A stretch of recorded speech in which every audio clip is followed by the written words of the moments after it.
And then the knives come out. Welcome to Philly.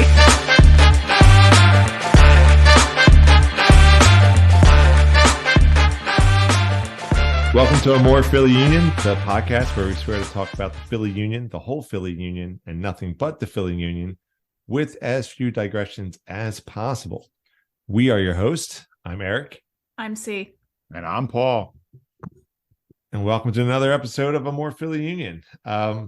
Let's get into the big housekeeping news. We are officially a podcast now. Yay!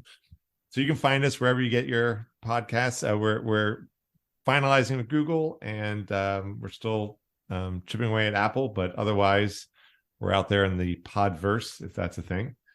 So yeah, super excited by that. Hopefully we'll get more stuff going in that direction, and we'll keep you guys posted. But we'll still be posting it up on YouTube if you prefer to do it that way as well. But yes, if you do have, a non-Google, non-Apple pod feed that you'd like to follow, we're there now. You can find us.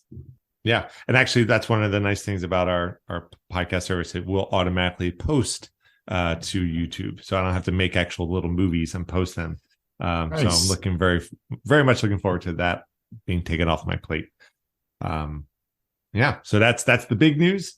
Quick mention on the Apple TV.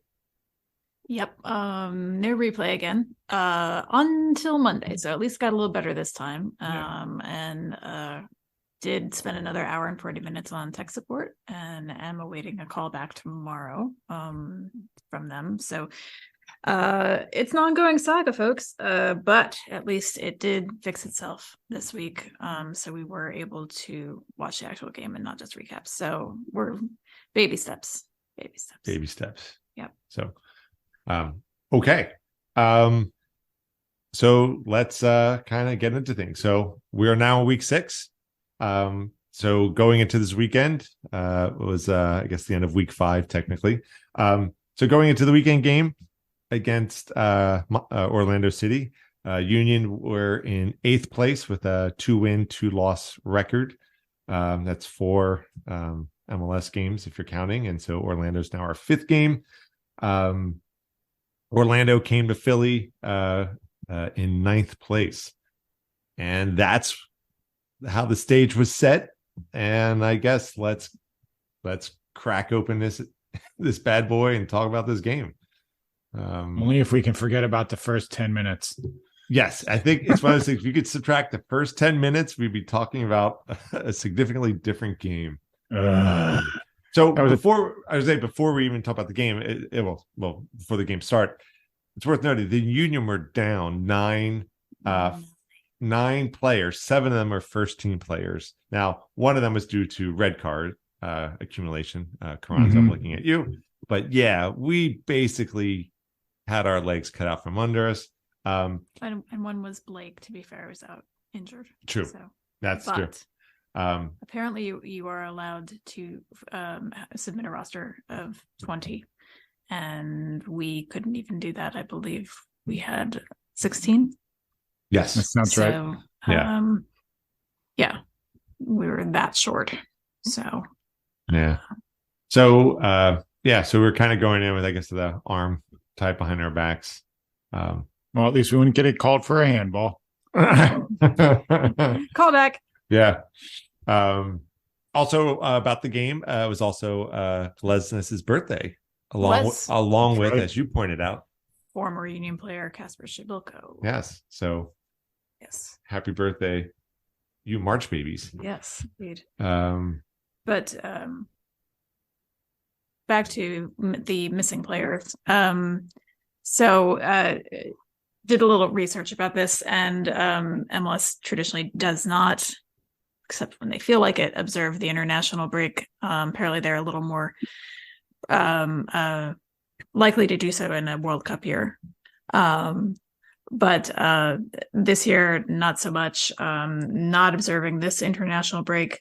They won't be observing the ones that are coming up in June and September either. But as far as that, though, because I'm just walking through in my head, yes, Blake was out, but we had the 4 starting defenders. We had Flock, we had Bedoya, and we had Ura. So really, we had 4, 5, 6, 7 of our 11 normal starters. So we really only had 4 non-starters: Bendik, Perea, Torres, and Donovan in the starting lineup. So we may have had 9 people missing for the game, but they weren't all starters. And of those, 2 of them were because of call-ups. One was red card and one was injury, which would have been a call-up too. Blake would have gotten picked up for Jamaica. Right. So on the whole, though, it certainly did definitely tell the difference in the play. It's a little worrying that it seems like playing at home, playing at all of these games, the Union has started off pretty flat. Like our opponents have really gone at the Union early in the games. Yeah, I mean, I watching the game, I know that the Union playing Orlando, it felt like the Union were kind of like playing themselves, because they really kind of step by step pressured us.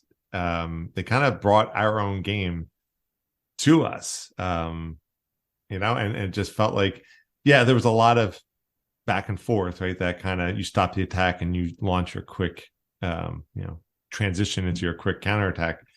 But they just stayed on top of us for most of the game. Yeah, I would agree with that. It definitely seemed like, Orlando came to play. I'll admit I'm having trouble remembering the 2 goals because they happened so fast that the Union gave up.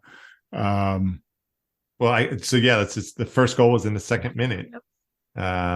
And it was a nice goal. I mean, I didn't catch the name. It was their number 7, center of the field, kind of get his nice arcing pass up to Ojeda. Yeah, that's right. And then he just finished it really nice. Yeah, it was that long ball, and the defender got past Elliott, right? Elliott tried to make the run back. Bendik sort of came out to defend it. Could have come out a little higher maybe, but at the same point, he didn't want to get beat on the dribble. And he did, beat him with it shot. That is the goal, right? I'm confusing that in last week, maybe. I'm just trying to remember. I think you're right. All right. Yeah, it was definitely disappointing. And then the second goal, if I remember correctly, was, like you were saying, he very much a transitional goal, and it looked like something that the Union normally would have scored. Yeah, I noted here that they gave a really nice surgical maybe pass right between our defenders. Angulo, it was right there on the receiving end. And it's just, it felt like Orlando was playing our game, but just a half step quicker. They just, it was. I mean, if anything, that second goal reminded me a lot of the Torres Carranza goal against the Crew. Less distance in the play, but it was a quick transit. It was a win the ball in the Union half. A couple of quick passes, spring an attacker for a one-time finish. And it like you said, it felt like they were scoring Union type goals. Not that the Union have the only claim to that style of play, but they have been very good at it. And to go down in the hole like that definitely was deflating in the stands. The first goal, it's like, all right, that's just the way the game is played, right? Sometimes you go down a goal, you come back, and then you get that second goal 7 minutes later. It's like, okay, yep. It's taking the wind out of the sails a bit. But we did get a little bet of wind back in our sails. Yeah, I mean, Nate actually turned to me. He goes, "Well, at least they have 80 minutes to try to tie it up." And then, the eternal optimist. 17th minute, 18th minute, 19th minute, 17th. Yeah, 17th. We got the one back with Perea. It was a bang. Bang. I was going to say bang play, but I mean, really, he took the first shot with a header. The first shot put it off the one upright. It came back to him, and he just half volleyed it. right past the keeper. Not that the keeper didn't have a shot, didn't really have a chance on that shot. It was so well struck, especially from that close. And Chris, I think you put out a little bit of history with Perea and Perea was traded from Orlando, so this was his first game playing against them for the Union. So that was a nice little Pyrrhic victory. Yeah, that's something. Yeah. But that said, Perea was definitely not, the midfield definitely seemed to be a lot more disconnected in this game than they normally are. I noticed that Flock was doing a lot of heavy running throughout the game, trying to close down, and Orlando would seem to have not a lot of trouble playing the ball around him. Perea and Torres, they're not as defensive minded as the other, the normal structure that we have there.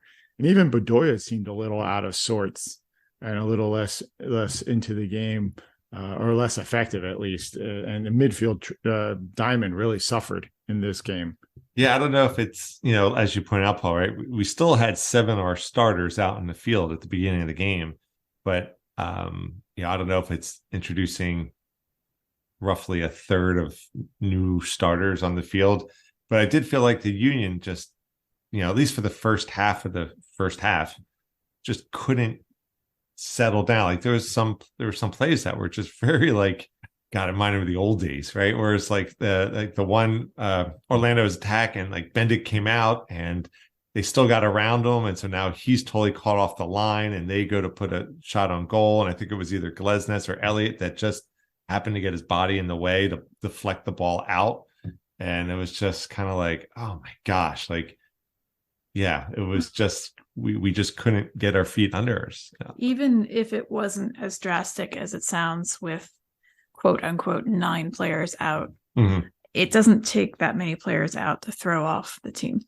Yeah. So I think, even if I think maybe simply just having Martinez out was enough. That was actually one of the commentators mentioned when they were talking about it.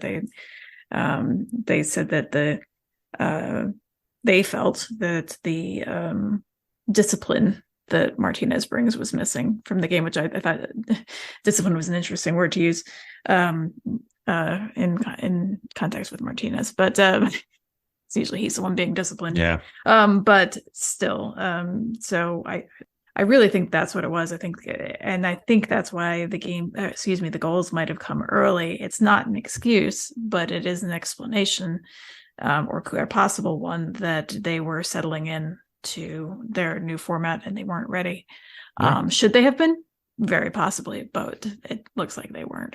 So yeah. And they did fight. They did get that one back. They had other opportunities. They generated some goal scoring chances.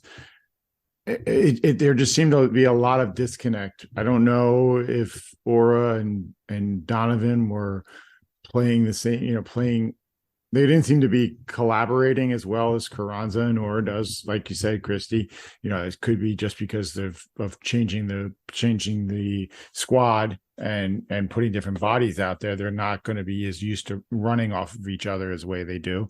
But, they weren't making the runs that the midfield expect them to run and make. They weren't, the connections, the passes weren't there.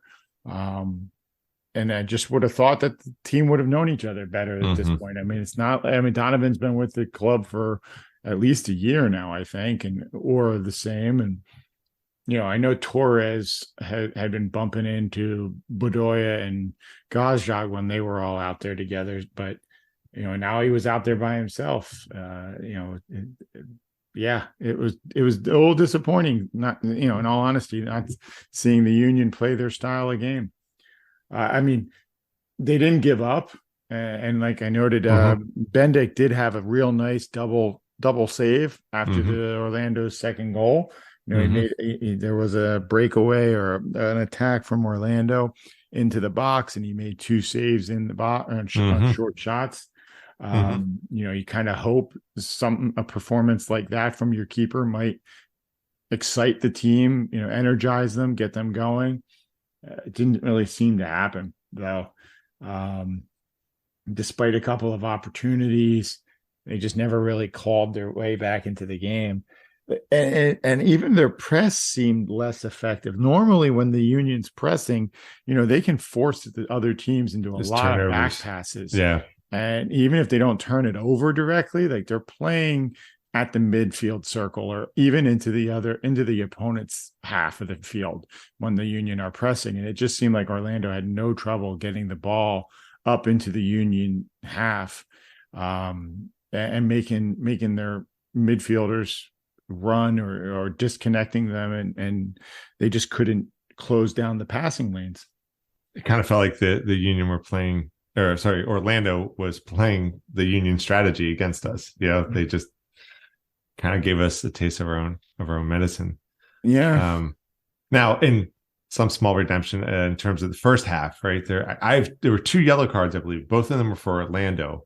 The first one was Felipe he had that kind of pretty tough tackle on Perea. The second yellow card, I don't know what the second yellow card was for. I don't know if you remember, Paul, being there.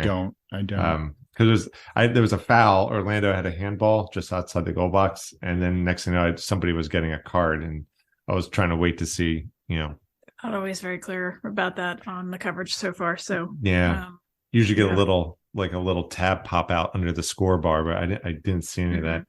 I wish that soccer referees had hand signals like American football referees, so that not that they have to talk to the stands and tell us what the call is, but some sort of a designation. Just to show whether it's dissent or persistent infringement or some sort of a hand signal to make it clear why somebody's getting a yellow card would be appreciated. Now that's probably just the American fan in me that feels that way. Was this Torres's first time starting in the game? Yes. Okay. This season.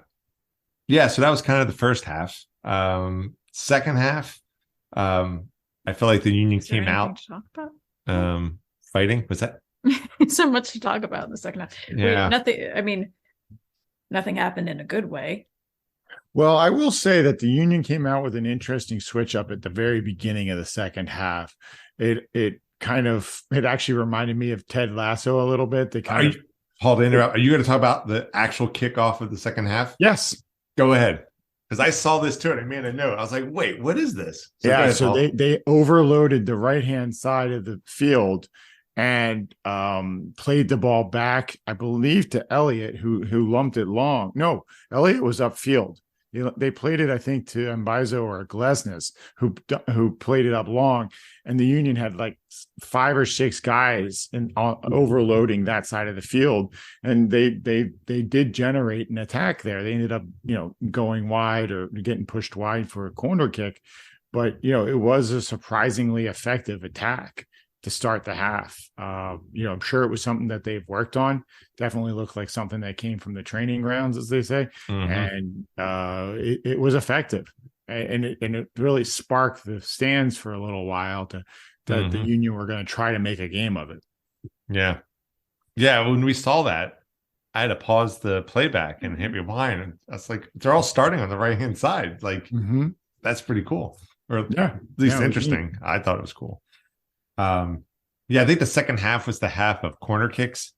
I felt like there was an exponentially larger number of corner kicks in that second half.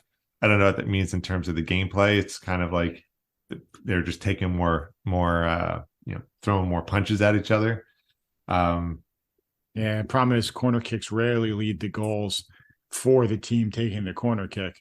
They've actually done studies, and you're more likely to give up a goal when you have a corner kick than to score a goal at the highest levels, because you push so many players high that if the other team can counter quickly enough, they can get their players upfield and actually have a better shot at your goal than you will at theirs.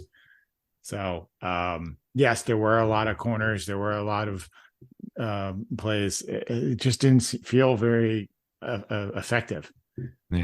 Eventually Curtin did make the subs, and He put in Bueno.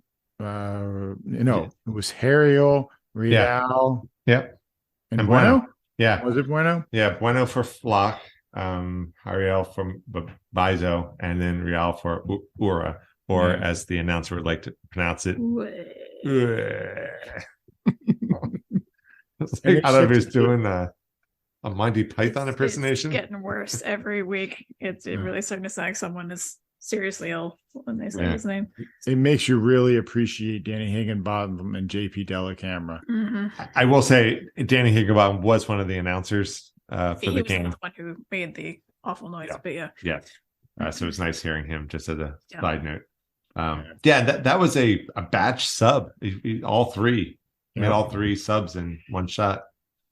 One fell swoop. And they shifted to a 4-2-3-1. So they had two defensive midfielders there. They had Bueno and Bedoya, I believe it was, that were playing in that defensive midfield space. They put Donovan out left, Perea in the middle, and Torres out right. And then, since it wasn't Aura, I can't remember who was up top then. I thought it was Aura, but I can't remember now who was up top. But they switched it up. They tried to do what they could to spark something, but it just never really materialized. They ran hard. Mm-hmm. That's all you can say. Yeah. I know the Union, they got 2 more yellow cards. Or they got 2 yellow cards in the second half. So Orlando got their 2 yellow cards in the first. Union got 2 in the second. Torres, I guess, got his first yellow card. I think. This is his first. So Kai Wagner, he got a yellow card. And he's a spirited player. He feels like these past few games he's getting mad, but to the point where he's potentially compromising his is not compromising his ability to play, but it's just like, okay, Kai, just relax, it'll be fine, deep breaths. I'm waiting for Martinez to come out and tell him to calm down. That's when there's an issue. That's a pot calling the kettle black. Exactly. But no, I Kai Wagner, I've been enjoying these past few games, especially even the Orlando game. He's constantly, as I like to say, he plays attacking defender. Like he's constantly running those wings, and I just love seeing that the hustle he has up and down the sideline. I'd be curious to see, like, in terms of the miles ran, if he's up there at the top, just making those runs up and down the field. Yeah, I do miss that about the coverage. I don't feel like we get as many of those, and perhaps unimportant but interesting facts. I mean, I know they do some things, but I'm sure they're still figuring it out. But I would like to see a little more of that. Torres, I had a couple, both in the first half and the second half. It was great seeing him take on like 2 or 3 defenders at a time and win and just kind of power through. And he reminds me of Harris, Medunian, although in complete opposite part of the spectrum in terms of stature, because Medunian was a pretty big dude. Torres is when I watch him play, like the ball just stays at his feet. Yep. Now he doesn't have the body mass that Harris had, but he just somehow keeps the ball at his feet. And so when these defenders crowd him, I'm just expecting the ball to pop out, but it feels like more often than not, he's popping out with the ball still at his feet. So I've been thoroughly enjoying Torres out there. When it leads to goals, which actually it does tend to. I am enjoying watching him play. Fun to watch, No, he's an entertaining player. Absolutely, I agree. So at the end of regulation time, we had a whopping 7 minutes of stoppage time. The Union had a couple attempts, kind of wailing away a little bit, but it obviously just didn't materialize, right? And so the game ended 1-2, and sadly, historically, right, that ends our on our unbeaten at home streak. We had 11 games. This would have been the 12th had we tied or won, and that would have actually tied us for the league record with San Jose, but it was not to be. So Very sad. And that record stretched all the way back to 2021. 2021. Yeah, I found myself watching the game like I just wanted to equalize just so we could keep that record going, So that was a little bit of a disappointment, But you know what? These are the disappointments you want. You're like, we just lost our potential record tying performance. It's like, all right, well, there's bigger problems. But right. Yeah, so that was the end of our undefeated streak. And it was a cold and rainy night. And maybe that best sums up the game experience. It was kind of a little bit of a sobering experience. Yeah. Disappointing. Wet blanket, cold day. Yeah. Not as cold as the Alianza game, but definitely colder. Why are we playing in March type of game? Yeah.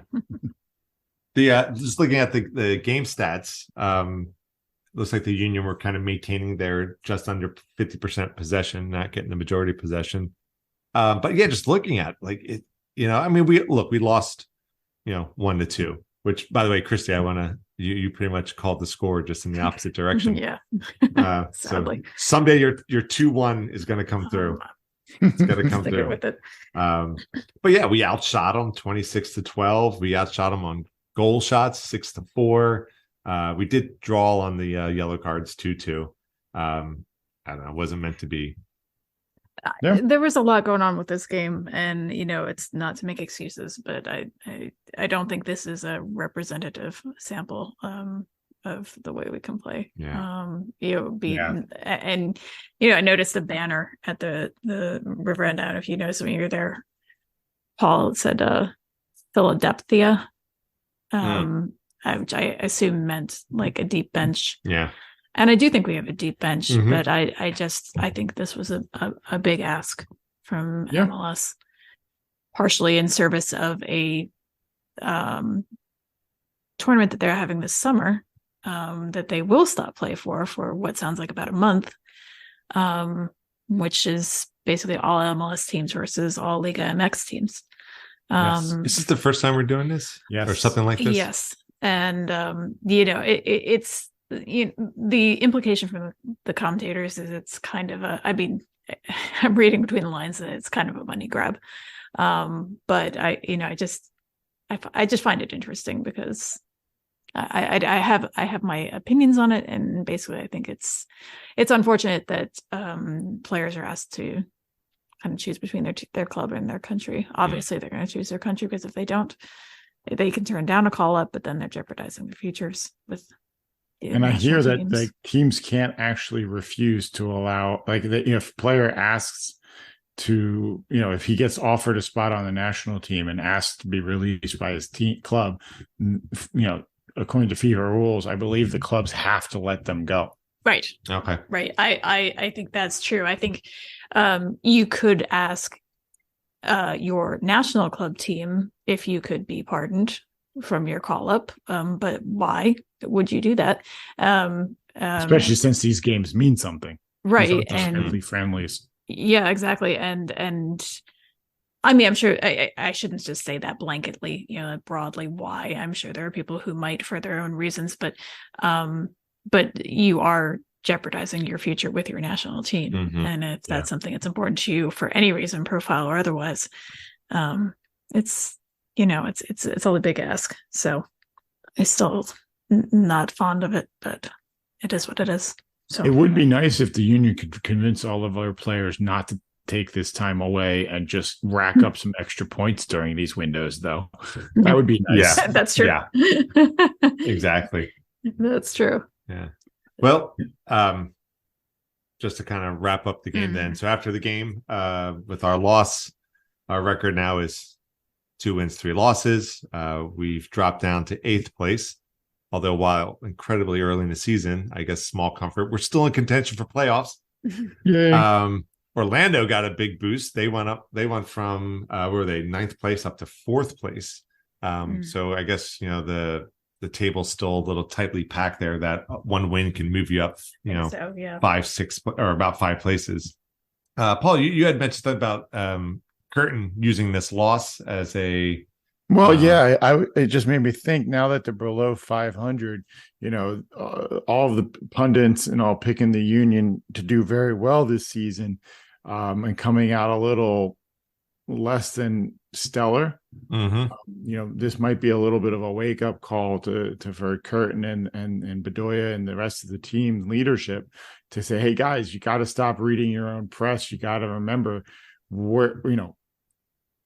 two things. One, don't believe that we're as good as we think we are, just because people keep saying that, but also know that because people think we are this good, we're playing against the people coming into our house or hosting us for games are going to come out and play their hardest. Yeah. And, we may not be totally underdogs, but we need to get some of that underdog mentality back and realize that, how did Kelsey put it? Hungry dogs run fastest.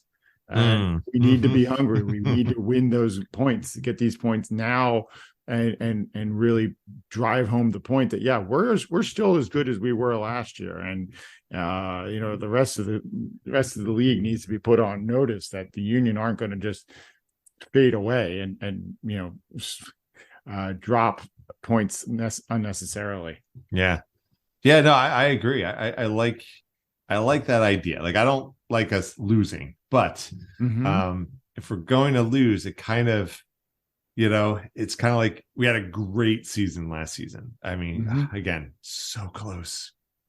Gareth Bale, so close. And, coming into this season, it's kind of our season to lose. So I was like, well, now we are kind of starting to lose it. So, I mean, it's so early. Stuff can happen. It's almost kind of silly to even talk about like this, but 62% of the teams will make the playoffs. Exactly.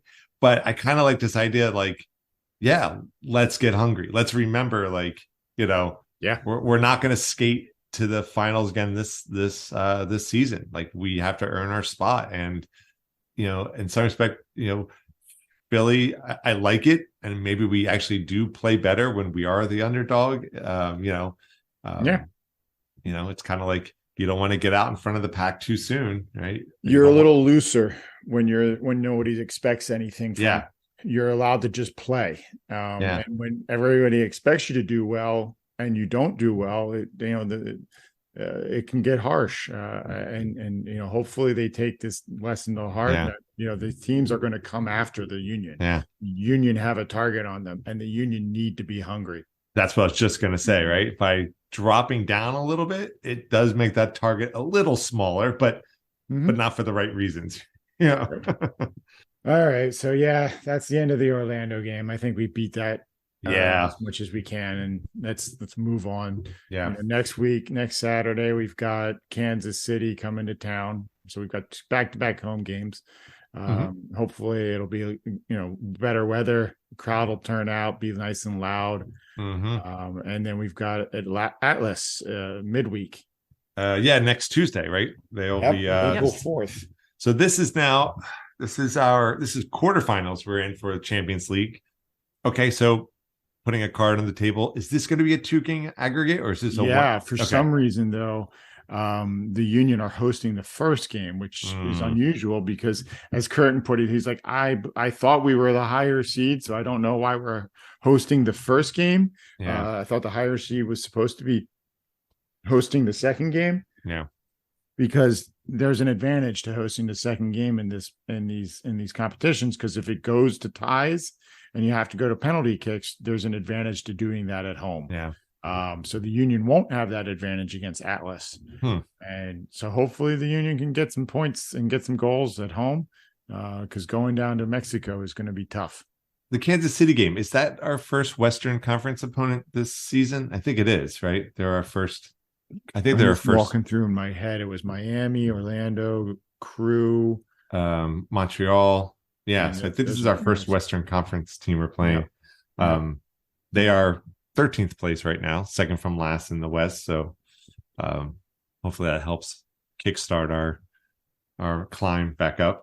Vermes always gets that team playing well, and they've had some success in Philly. They won the Open Cup in Philly a bunch of years back. So I don't expect it to be an easy game. I don't know. I haven't watched any of the Kansas City games this season to really know them. Yeah. I don't know if you have. Yeah, no, I haven't. I mean, their record, I think they've only won one game so far. Drew two. Actually, did they not win any games? I'm looking here at my notes. Looks like 2 draws. 2 draws and a loss. I only listed the last like 4 games, so they might have won their first game. I can't remember.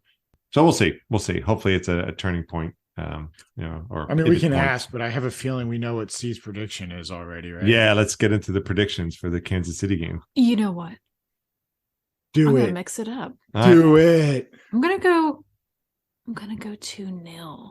Nice. Because this is actually a for the Union, correct? Correct. Yeah. Correct. Have any of us, none of us has called a loss yet, even though we've had more losses than wins. But okay. No, we're not gonna loss. We're not very good at this game. No, I mean, no, we're this is definitely one of those things where you're voting with your heart and not your head. But I'm going 2-0 mostly for personal reasons, because this is a derby with one of my coworkers who lives in Kansas City, and it's a big Kansas City guy. Hey Louie, if you ever hear this for any reason. So I'm going 2-0 just for bragging rights. All right. Well, Carranza will be back. Gajdog will be back. Or should be up top. I don't know what they're going to do with the rest of the midfield. I mean, Martinez will be in there. I wonder if they give Flock a break. I don't know. Will Jim rest anybody before the Atlas game? Good question. So tough. Good question. Oh, and there is hope that Blake will be back for this game as well. Curtin, I'm going to saying last week. I'm going to take Christie's traditional. I apologize, Christy, but no, it's up for grabs. I'm going to go with a 2-1 victory for the Union. Noted. But Chris, you were saying about Blake possibly being back sooner than later. That is they were saying last week that Curtin is hopeful that he it sounded like it's still very tentative, but he's hopeful that he'll be back for Kansas City. Yeah. So yes. Yeah, I'm thinking about my score. My predictions have just been so bad. Maybe I should pick Kansas City winning, just so. Look, the cat can't even look at you. Yeah. I'm going to say go the draw. We have called draws before. Yeah, the thing is, with the Atlas game, the Champions League game coming up on Tuesday, I could see Curtin want to hold some of our firepower back a little bit, just so we're as rested as we could be for that game. I'm going to say 1-0 Union. I'm still going to pick the Union to win, but I just feel like it's going to be more of a maintenance game. We just need to just get the win. We don't have to destroy anybody. Okay. It's not sexy, but this will be our first game at the stadium. Yes. This season. Nice. And it's also April Fool's Day, so I don't know what in the world that means. No. Up is down. Yeah. Black is white. Dogs and cats living together. Exactly. Mass hysteria. Yep. The Atlas game. Predictions on that one. I mean, this could just. Oh, I mean, that's from my perspective. I have no reference. And Atlas had that amazing second game against Olympia, right? When they totally, was it? They score 4, they score 5 in that game. 4-0. Yeah, they won unbelievable 4-0 at home. I'm going 1-0 Union win, based on absolutely nothing. Okay. I'm going to go. Or Sue, did you want to throw yours in there? I'm going to go 2-2 draw. Okay. Huh. That's funny because that's literally what I was just going to say. 2-2 draw. That's why you wait. You hesitate, you lose. Yeah. I just absolutely plucked that from there. I just feel like Atlas. I don't know. Is in a word non-trivial. Yeah, I'll stick. I'll do just to be a little different. I'll say I'm going to say 2-1 Union. I'll take Christie's 2-1 on this one just to be different. All right. So those are our games coming up. Kansas City on Saturday, the Atlas Champions League game on Tuesday. other topics. So Blake, we're saying might be back sooner than expected. Yes. Hopefully. So I guess more, it's wait and see on all that stuff. So, yeah. But they're hoping to have him for Kansas City. So that would be great. Yeah. No slate to Bendick, just it would be great to get him back. Yeah. I think we should be grateful that it's not worse than it is. Mm-hmm. Yeah, and it's early in the season, so but hopefully that'll be a turning point too. Maybe just in confidence, if nothing else. Yeah. Not to well, maybe one of our first callbacks. Haircut news now.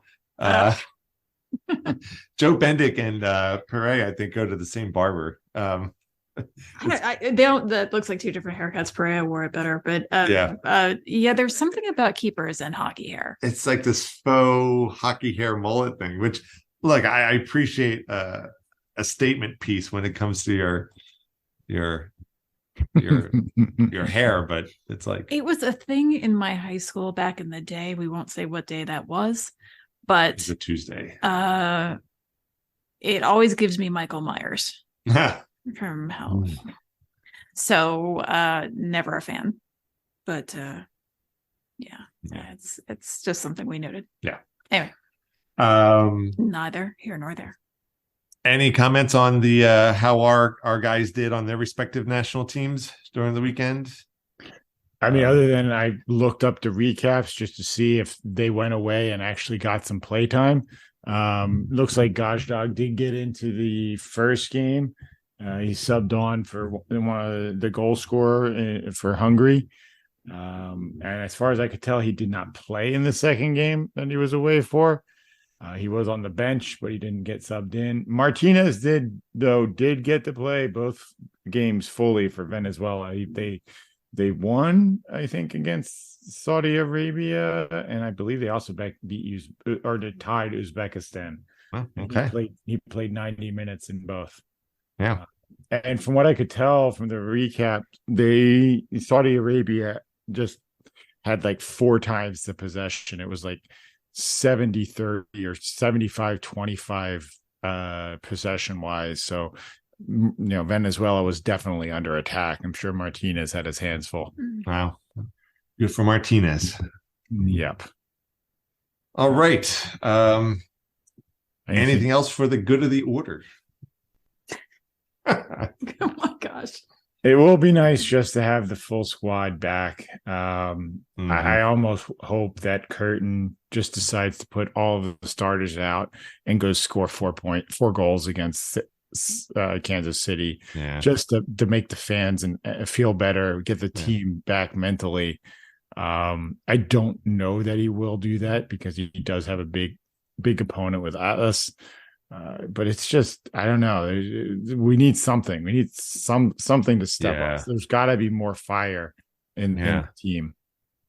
I mean, obviously, he knows the details of what's important in the season. I mean, across the board, which games are more valuable than others. But I think they are going to start taking this late. Not that they aren't, but they really taking the league game seriously to get back on track with, feeling more like we felt last season. I mean, although last season was a bit of a slow start, it wasn't quite this slow. Last season we had the whole Ted Lasso effect with all those string of ties, all the ties. Season 2. Hopefully this is a similar thing. I mean, we're getting some losses instead of ties, but hopefully we're just kind of shaking out whatever's in our system, and we'll start to hit our stride hopefully by late spring, early summer, and then we can start moving up the table. Yep.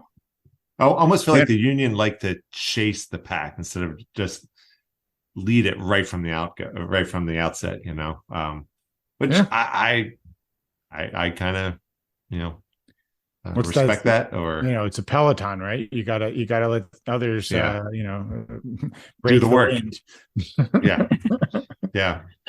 Hey, maybe the Union can hire Jens Voigt. You just need a draft off St. Louis now.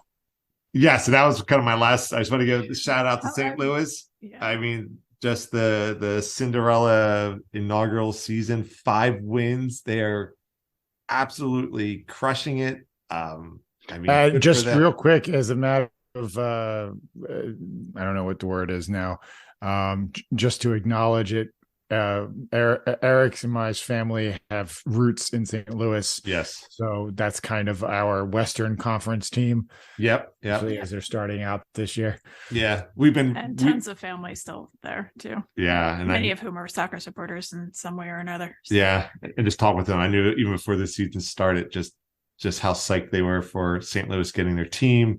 The absolute insane number of season ticket requests they had. I think they must have set a record out in minutes. Yes, and it's just there's like a list, and it's the whole thing. Yeah. So and with every year with MLS expanding, which I don't know how much longer they can keep doing this, but every year they've been expanding. It's like St. Louis has always been like the bridesmaid. It's like, when are they going to get their team? Mm-hmm. And they finally got their team, and they are not squandering a single amount of opportunity or energy. They're doing it right. So, good for them. Good for them. Mm-hmm. Good for them. And actually, the nice thing is the Union will not be playing St. Louis at all during the regular season. Yes. So we can unabashedly root for St. Louis as well as Philadelphia. Until at least the postseason. Until the postseason. Yeah. That's right. I know. In which case, we'll and then the knives come out. And then the knives. Welcome to Philly. Welcome to Philly.